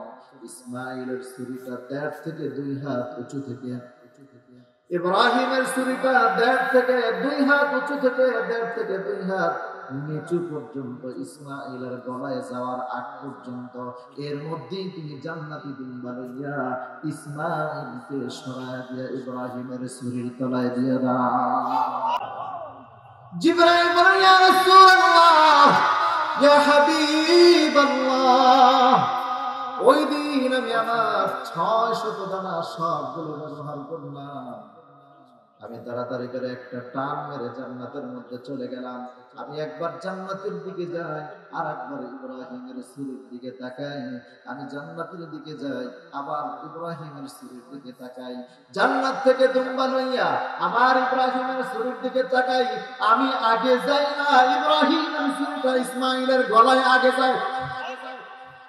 আমি তাকে দেখলাম ইব্রাহিমের ছুরিটা 1.5 থেকে 2 হাত উঁচু থেকে 1.5 থেকে 2 হাত নিচু পর্যন্ত ইসমাঈলের গলা পর্যন্ত যাওয়ার আগে জান্নাত থেকে দুম্বা দিয়া আমি জিবরাইল সঙ্গে সঙ্গে হাজির হইয়া ইসমাঈলের গলা পর্যন্ত ছুরি আসার আগে দুম্বাটা তার নিচে বিছায়া দিলাম।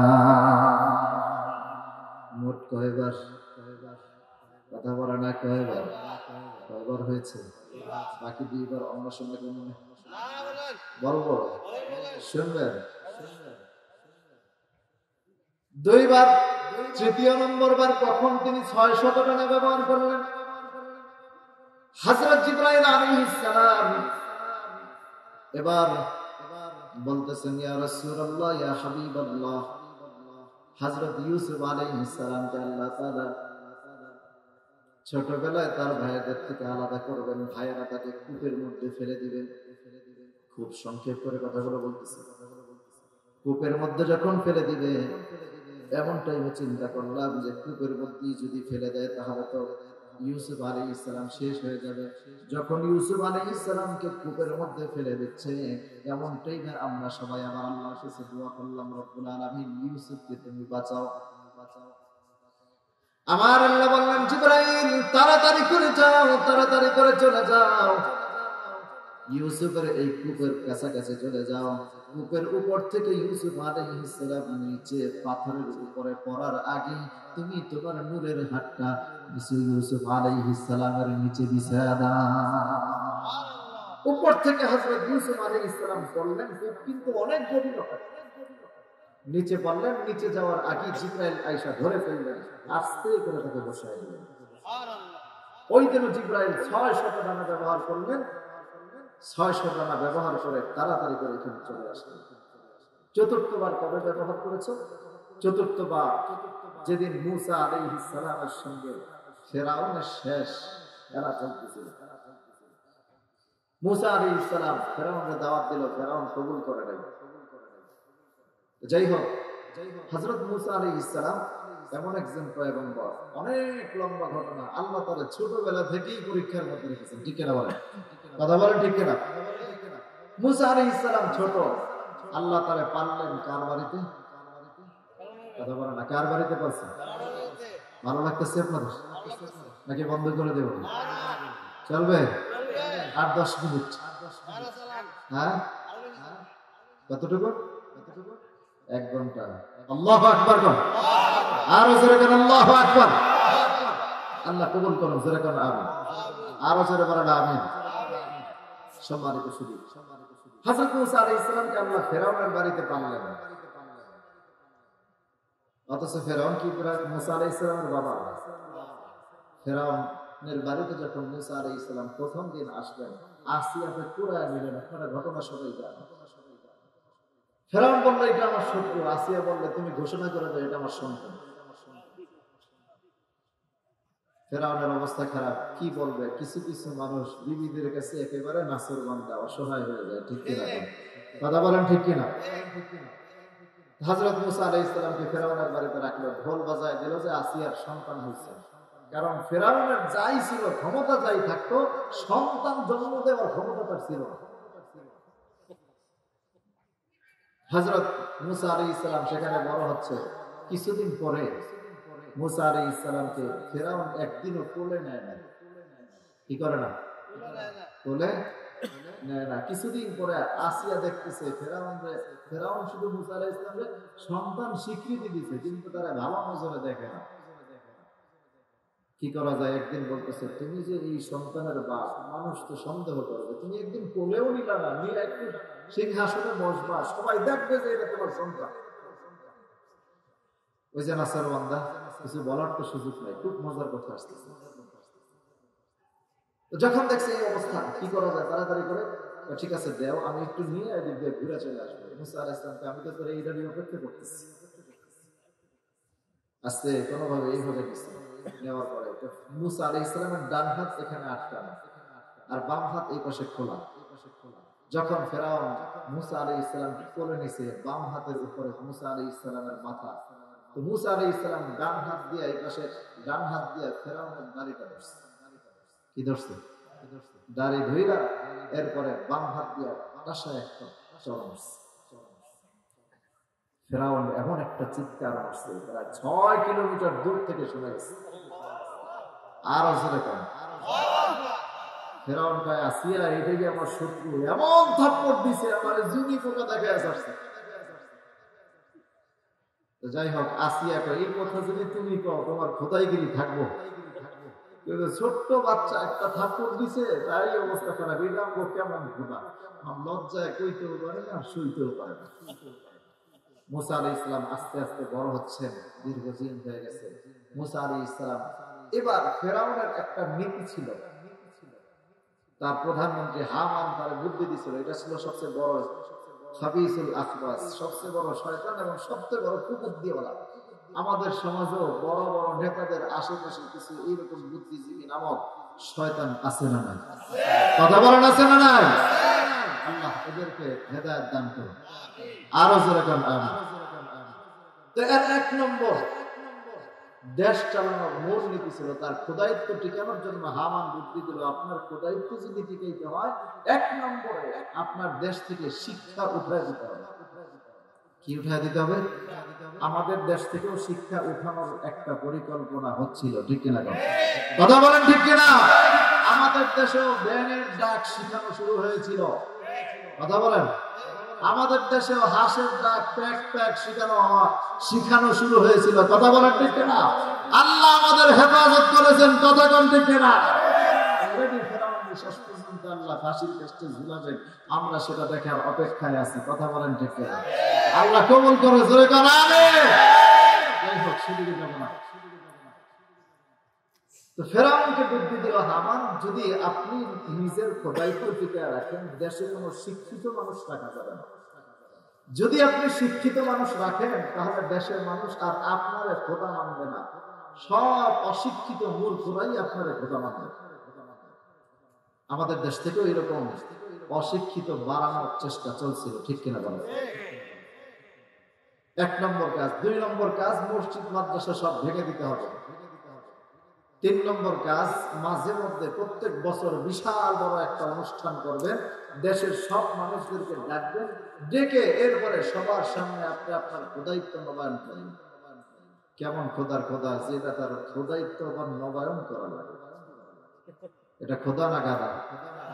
যে বলবেন না মনে হয় সে মনে হয় ফেরাউনকে পছন্দ করে। খোদা না গাদা? খোদা না হুদা? চিল্লা গান ঠিক কিনা? খোদা না গাদা, ঠিক কিনা?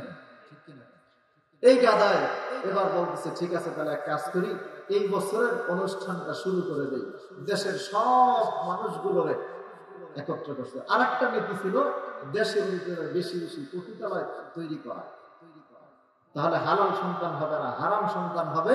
হালাল সন্তানরা কখনো ফেরাউনের খোদা মানবে না, হারাম সন্তানরাই ফেরাউনের খোদা মানবে। ফেরাউন এই মূলনীতিগুলো চালু করছিল। এক পর্যায়ে অনেকদিন পরে এবার একটা অনুষ্ঠান করবে, বিশাল বড় মাঠের ভিতরে, মাঝখানে স্টেজ করছে, চতুর্দিক খোলা, আর চতুর্দিকে গোল করে মানুষদের জন্য খাবারের আয়োজন করছে। অনুষ্ঠানে বসে ফেরাউন বলবে আমি কে, সবাই বলবে আপনি আমাদের খোদা, নাউজুবিল্লাহ, আর খোদাইত্ব নবায়ন হয়ে যাবে। এই সিস্টেমে যখন চালু করতেছিল, অনুষ্ঠান শুরু হয়ে গেছে। দেশের কিছু মূর্খ শয়তান মার্কা কিছু যুবকরা, এরাও খোদার মিছিল করতে করতে আসছে, সারাদিন মিছিল করে আসছে। এবার অনুষ্ঠানের জন্য মূল অনুষ্ঠান শুরু। চেয়ার বড়টা ফেরাউন বসছে, পাশে আবার একটা ভালো চেয়ার দিছে মুসা আলাইহিস সালামের জন্য। মুসা আলাইহিস সালামের বয়স তখন 25 বছর। কত বছর? হযরত মুসা আলাইহিস সালামের বয়স তখন 25 বছর। মুসা আলাইহিস সালাম তাকেও বসানো হয়েছে সন্তান হিসাবে পাশের চেয়ারে। বসানোর পরে প্রত্যেকের সামনে একটা টেবিল, একটা চেয়ার। চেয়ারে বসছে, টেবিলের উপরে আস্ত ভুনা করা ছাগল। ভুনা করা কি? কথা বলে না কি? আচ্ছা বলেন তো, ভুনা করা ছাগল এটা জেতা না মরা? কথা বলে না। আমার কথা বুঝতে কি অসুবিধা হচ্ছে? এটা জীবিত না মৃত?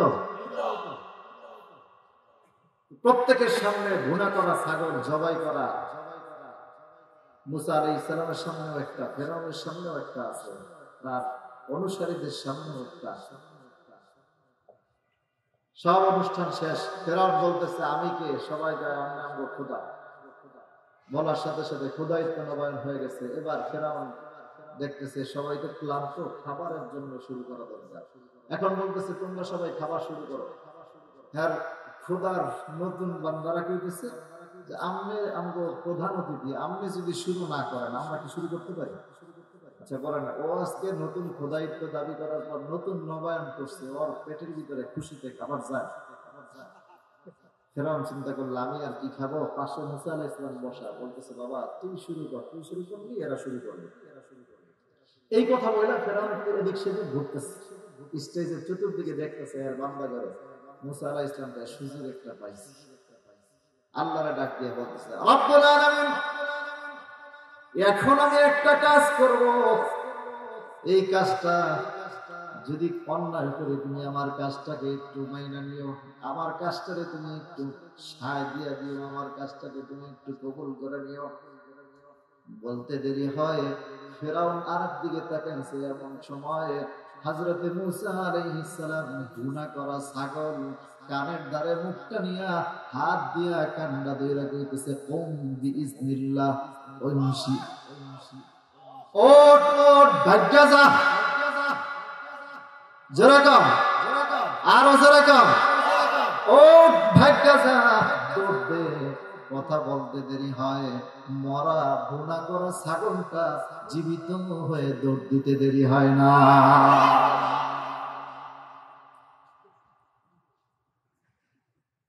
একটু জিকির করি, লা ইলাহা ইল্লাল্লাহ।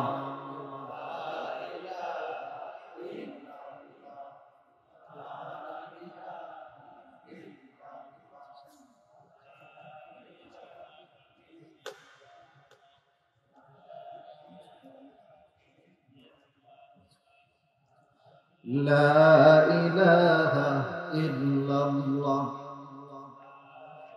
লা ইলাহা ইল্লাল্লাহ, মুহাম্মাদুর রাসূলুল্লাহ সাল্লাল্লাহু আলাইহি ওয়াসাল্লাম। মরা ভুনা করা ছাগলের সামনে কান ধরে কইতেছে, উঠ উঠ, দৌড়তে। বলতে দেরি হয়, সাথে সাথে মুসা আলাইহিস সালামেরটা দিছে দৌড়। মুসা আলাইহিস সালামেরটা মনে করেন ইমাম সাহেব হয়ে যখন দৌড় দিছে, ফেরাউনের ডাকায় আমি মুয়াজ্জিন, আমি বৈশা থেকে লাগছি, মুয়াজ্জিনও দিছে দৌড়। এবার সবাই খাইবো, সারাদিন দৌড়ে অবস্থা খারাপ, পেট একেবারে ক্ষুধার জ্বালায় যন্ত্রণায় অবস্থা ছটফট করতেছে। এমন সময় তাকায় দেখতেছে প্রত্যেকের সামনে থেকে গুনাহ করা ছাগলগুলি জীবিত হয়ে দৌড় দেওয়া শুরু করছে। আরো জোরে আল্লাহু আকবার। ফেরাউন তো আর এই দৃশ্য দেখে নাই, পিছনে তাকায় দেখতেছে কি ব্যাপার, ছাগল দৌড়ায় কেন? হযরত মুসা আলাইহিস সালাম এই কাজ ঘটায় তাড়াতাড়ি বাড়িতে চলে গেছে, গিয়ে আসিয়া রেখা, মা কাম তো একটা ঘটাইছে। কি ঘটাইছস? ছোটবেলায় তুই এক থাপ্পড় দিয়া জুনি পোকা দেখাইছস, ওই দিন কোন ভাবে তোরে পার করছি, আজকে আবার কি বইলা পার করবো? খুব মজার কথা, এখনই শেষ করে দিচ্ছি, অসুবিধা হচ্ছে আপনাদের? হযরত মুসা আলাইহিস সালাম চলে গেলেন, ফেরাউন দেখতেছে কি ব্যাপার। এখন সামনে এর বান্দারা কয়, খোদা সাহেব, আমনে থাকতে আমগো খাওয়ানোর ছাগল গেল কে? ফেরাউনের কাছে জবাব আছে। তাকে দেখে নিজেরটাও তো নাই, কারণ দুঃখিত করে কার, আমারটাও তো নাই। তাই তো, যাক খোদারটা গেছে। এখন ঘটনা তো আসল কি হয়েছে, আপনার বলে ছাগলের গান ধরে গেছে, ওর দৌড় দিয়ে লগে লগে দৌড় দিছে। যখন এই কথা কইছে, সত্য কথা, হ্যাঁ আজকে ওরে আর ছাড়বো না, আজকে ওরে মেরে ফেলবো। ঘরের মধ্যে গেছে, আসিয়া রেখে, আসিয়া তাড়াতাড়ি ওরে দে, আজকে ওরে মাইরা ফেলাম। আসিয়াও কয়, আসিয়া আলাইহিস সালাম এমন তীক্ষ্ণ বুদ্ধির অধিকারী ছিলেন, আল্লাহ তাআলা অনেক বুদ্ধি দিয়েছিলেন, যাকে আল্লাহ তাআলা যার পছন্দ মতো জান্নাত তৈরি করে দিয়েছেন। আসিয়ার জান্নাত, আসিয়া আলাইহিস সালাম যেইভাবে বলেছেন আল্লাহ ওইভাবে করে দিয়েছেন। চিল্লা কোন সুবহানাল্লাহ। হযরত আসিয়া কয়, কি হয়েছে, ঘটনা কি? কয়, মরা গুনাহ করা ছাগল খাইবো সবাই, ও বলছে উঠ ভাগ্যা যা, লগে লগে দৌড় দিছে। কথা সত্য। আজকে আমি মুসারে আর আটকে রাখবো না, আপনার কাছে দিয়ে দেবো, তবে আরেকটা কথা আমার আছে। কি কথা? কোনো কথা কইলে কাজ হইব না, আমি সেনাবাহিনী নিয়ে আসছি, এখনই ওরা মেরে ফেলাম। বলে ঠিক আছে, আগে একটু 1 মিনিট কথা শুনুন। কি কথা? কথা হইল, মুসায় মরা গুনাহ করা ছাগল কাম ধরে কইছে, উঠ ভাগ্যা যা, লগে লগে গেছে। এটা কি কামায় বিশ্বাস করবে? হ্যাঁ, আমার চোখের সামনে দেখছি। তাহলে এবার ফেরাউন ভালো করে শোন, যেই মুসা মরা গুনাহ করা ছাগলের কান ধরে গেছে, উঠ দৌড় দে, লগে লগে উঠা দৌড় দিছে জীবিত হইয়া। তুই যেতে ফেরাউন, কোন রকম যদি তোর কানটা ধরে রাখা, ও তুই জনগণের মতো হয়ে যা, আর জীবন উঠতে পারবি। ফেরাউনকে আসলে তো এটা তো মাথায় আসে নাই। ওই সেনাবাহিনী তোমরা যাও, কে মারবেন না? না মারতাম না। এরপর থেকে ফেরাউন যেদিন মানে মুসা আলাইহিস সালাম যেদিক দিয়ে যায়, ফেরাউন আরেক রাস্তা দিয়ে যাওয়া শুরু করে। কারণ যখনই মুসার এই কথা মনে করে, হাই হাই যদি আমার কোন রকম বৈরাগা বেটা হইয়া থাক, খোদাইগিরি শেষ। যাই হোক, মুসা আলাইহিস সালাম রওনা করলেন, ফেরাউন পিছন থেকে ধামা করলো। মুসা আলাইহিস সালাম দৌড় দিলেন, বাহিনী নিয়ে যখন দৌড় দিলেন, সঙ্গে সঙ্গে মুসা আলাইহিস সালাম রওনা করলেন মাদিয়ানের দিকে। আল্লাহ ডাক দিয়ে বলেন, পয়গম্বর মুসা, ফেরাউন ধাওয়া করতেছে, আপনি দৌড়াবেন না। মুসা আলাইহিস সালাম রাগ হয়ে গেছে, আল্লাহ ও তো ঘোড়ায় পিঠে দৌড়াইতেছে আর আমি হাইটা দৌড়াইতেছি, পা দিয়ে দৌড়াইতেছি, আমার তো ধরবে, তুমি আমারে হাঁটতে কও, তুমি কি আমারে মারতে চাও? আল্লাহ বলেন না না না মুসা, তোমাকে আমি মারতে চাই না পয়গম্বর, তুমি তোমার দৌড়াতে হবে না, দৌড়াতে হবে না। আমার আল্লাহ মাটিরে নির্দেশ করে দিবেন, আরে মাটিরে একজন মানুষ স্বাভাবিকভাবে হেঁটে হেঁটে 3 দিনে যতটুকু যায় আমার পয়গম্বর মুসা আলাইহিস সালামের এক কদমের তলা দিয়ে তুমি সেটা পার করে দাও। সাথে সাথে মুসা আলাইহিস সালাম এক কদম দিলেন, 3 দিনের রাস্তা চলে গেলেন। ফেরাউন তাকায় দেখে এই মাত্র এখানে ছিল, এখন নাই, বলে কই গেছে? হাওয়ায় মিশে গেছে। এখন ফেরাউনের ডর, সিধে হাওয়ায় মিশাই আমার কান্দা ধরে। হযরত মুসা আলাইহিস সালাম চলে গেলেন। যাই হোক, এরপরে আবার আসলেন, দাওয়াত দিলেন। এবার ফেরাউন বনি ইসরাইল সহ সবাইকে ধাওয়া করে মিশর থেকে পাঠায় দিবেন। সমুদ্রের মধ্যে চলে আসলো। চলে আসার পরে ফেরাউন মুসা আলাইহিস সালাম অপর প্রান্তে চলে গেলেন। ফেরাউন সমুদ্রের মাঝখানে আসলো। আপনারা সবাই ঘটনা জানেন। আমার আল্লাহ সঙ্গে সঙ্গে ফেরাউনকে ডুবায় মারলেন। আগরাকা ফিরাউন, ফেরাউনকে যখন ডুবায় মারবেন, ফেরাউন ডুবে যাচ্ছে। এক পর্যায়ে হঠাৎ করে বলে ফেলল, আমানতু আন্নাহু লা ইলাহা ইল্লাল্লাযী আমানাত বিহি বানু ইসরাঈল। এই কথা যখন বলতে লাগলো, জিবরাইল বলেন, ইয়া রাসূলুল্লাহ, ইয়া হাবিবাল্লাহ, ওই দিনও আমি সিদরাতুল মুনতাহায় ছিলাম। সিদরাতুল মুনতাহা থেকে একটা টান দিলাম, আমি আমার 600 ডানা ব্যবহার করে ফেরাউনের মুখ থেকে কালেমা বের হওয়ার আগে নীল নদের কাদা উঠাইয়া তার মুখের ভিতরে ভরে দিলাম। আল্লাহু আকবার জোরে বল। এই 4 বার জিবরাইল সবগুলো ডানা ব্যবহার করলেন। তো এই জিবরাইল এত বড় হওয়ার পরেও আল্লাহ তারে বড় বলেন নাই, আজিম বলেন নাই। বলছেন কথা বলেন, বলছেন। তাহলে আল্লাহ তাআলা বড় বললেন কয়টা জিনিসকে? মনে আছে যারা পুরাতন শ্রোতা তারা কয়টা? 4টা জিনিসকে। 1 নম্বরে কে বড়? আরো জোরে বলেন কে? সমস্ত আওয়াজটুকু ছেড়ে দিয়ে বলেন কে? আমার আল্লাহ সবচেয়ে বড়, যে বড়ত্বের কোনো সীমানা নাই। 2 নম্বরে কি বড়? আরশে আজিম বড়। মাশাআল্লাহ, আপনারা কর্ম সম্পন্ন মুসল্লি শ্রোতা। 3 নম্বরে কি বড়? নবীর চরিত্র। 4 নম্বরে কি বড়?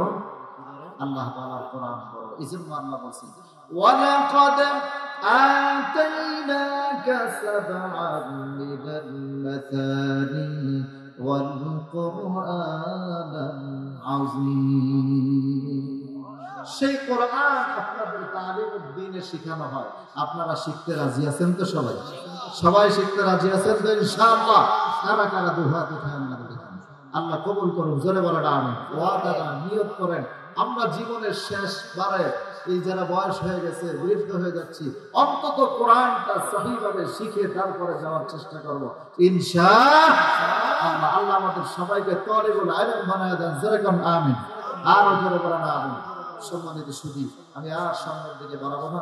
এখন আপনাদের সঙ্গে দোয়া পরিচালনা করবেন আমাদের সবার মুরব্বী, আমাদের উস্তাদের উস্তাদ, আমার দাদা উস্তাদ, আজকের মাহফিলের সভাপতি শেখুল হাদিস হযরত মাওলানা আব্দুল মজিদ হাফিজাহুল্লাহর উস্তাদ, উজানি তরিকার বিখ্যাত একজন পীর, সুফি, সাধক আল্লামা হুসাইন আহমদ সাহেব, মুহতামিম ও শেখুল হাদিস খেলিহার মাদ্রাসা চাঁদপুর। হযরতের দোয়া নিয়ে যাব আমরা ইনশাআল্লাহ। যারা দাঁড়িয়ে আছেন, দোয়ার আদব আল্লাহর কাছে এখন চাইবে, ওনার মাধ্যমে আল্লাহ তাআলা আমাদের দোয়াগুলো কবুল করবেন। আশা আছে না নাই? কথা বলেন, আশা আছে না নাই? একটু দোয়ার সময়টা আপনারা সবাই রাস্তার দাঁড়ায় না থেকে সবাই বসে যান। হযরত এখন আমাদের জন্য দোয়া করবেন এবং মুখতাসার কিছু নসিহত পেশ করবেন। উজানি তরিকার বিখ্যাত পীর আল্লামা হুসাইন আহমদ সাহেব দামাত বারাকাতুহুল আলিয়া, মুহতামিম ও শেখুল হাদিস খেলিহার মাদ্রাসা চাঁদপুর। আল্লাহ তাআলা আমাদের সবাইকে কবুল ও মঞ্জুর করুন, আমিন। আসসালামু আলাইকুম ওয়া রাহমাতুল্লাহি ওয়া বারাকাতুহু। Presents by Kuakata media centre. হক্কানি আলেমদের নিত্য নতুন ভিডিও পেতে আমাদের চ্যানেলটি সাবস্ক্রাইব করুন। কুয়াকাটা মিডিয়া সেন্টার, ইসলামিক বিনোদনের বিশ্বস্ত সঙ্গী।